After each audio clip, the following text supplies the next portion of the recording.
అందరికీ నమస్కారం. తెలుగు కథల వాకిలి ఛానల్కి స్వాగతం. రామానాయుడు నిర్మాణంలో వాణిశ్రీ అనేక సినిమాల్లో హీరోయిన్గా నటించారు.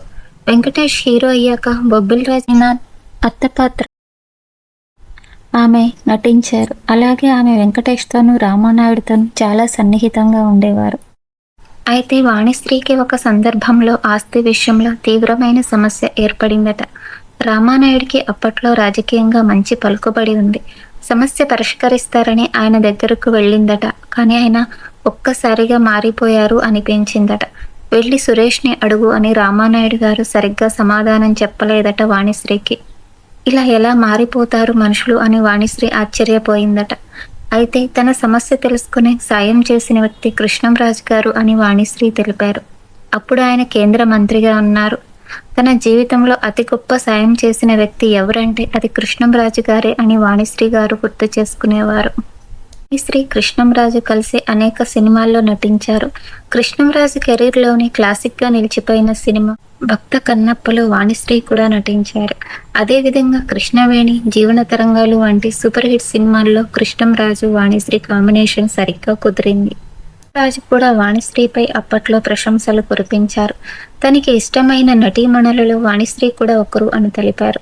సెట్స్ బయట ఏదో సరదాగా ఉన్నట్లు ఉంటుంది, కానీ ఎలాంటి ప్రాక్టీస్ లేకుండా వచ్చి సింపుల్గా డైలాగ్ చెప్పేస్తుంది అని వాణిశ్రీ గారిని ప్రశంసించేవారు కృష్ణంరాజు గారు. అయితే రామానాయుడు గారి విషయంలో మాత్రం మనుషులు ఇలా ఎలా మారిపోతారు అని వాణిశ్రీ ఆశ్చర్యపోయిందట. తన సమస్య తెలుసుకుని సాయం చేసిన వ్యక్తి కృష్ణంరాజు గారు అని వాణిశ్రీ తెలిపారు. తెలుగు సినిమా పరిశ్రమలో మహానటి సావిత్రి తర్వాత అంతటి గుర్తింపు తెచ్చుకున్న హీరోయిన్ వాణిశ్రీ. సావిత్రి ప్రభావం తగ్గుతున్న సమయంలో వాణిశ్రీకి క్రేజ్ పెరిగింది. శోభన్ బాబు, కృష్ణ, కృష్ణంరాజు, ఎన్టీఆర్, ఏఎన్ఆర్ ఇలా స్టార్ హీరోలందరితోనూ నటించింది. ఆ తర్వాతి తరం హీరోలు చిరంజీవి, వెంకటేష్, నాగార్జున సినిమాల్లో వాణిశ్రీ తల్లి లేదా అత్త తరహా పాత్రలు చేసింది. వాణిశ్రీ కూడా అందరిలాగానే అనేక ఒడిదుడుకులు ఎదుర్కొన్నారు. టాలీవుడ్లో ఆమెకి కృష్ణంరాజుతో, ఏఎన్ఆర్ ఫ్యామిలీతో మంచి అనుబంధం ఉండేది. అనితర సాధ్యం, అద్భుతం, అపూర్వం, అనూహ్యం అంటూ పలు ఉపమానాలు వల్లిస్తూ కొందరిని కీర్తించడం సబబ్. అలాంటి అన్ని ఉపమానాలకు సరితూగే ప్రతిభ సొంతం చేసుకున్న నటి వాణిశ్రీ. ఇది కొందరికి అతిశయోక్తి అనిపించవచ్చు, కానీ ఆమె కెరీర్ గ్రాఫ్ను చూస్తే మరికొన్ని ఉపమానాలు సైతం జోడించాలనిపిస్తుంది. అది వాణిశ్రీ అభినయంలోని ప్రత్యేకత.